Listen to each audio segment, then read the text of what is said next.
নতুন বছরের রাতে ১২টা বাজেনি, কারণ সময়টাই থেমে গিয়েছিল। আমরা ৩ বন্ধু মজা করতে গিয়ে ঢুকে পড়েছিলাম একটা পুরনো ভূতের বাড়িতে। ভাবিনি নিউ ইয়ার পার্টি ভূতের সাথেই করতে হবে।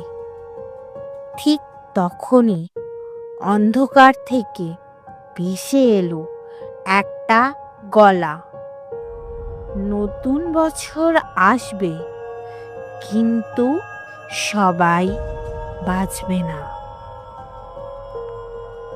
এই বাড়িতে ভয় পেলে আটকে যাবে, আর ভয়ের মাঝেও হাসতে পারলে তবেই বাঁচবে।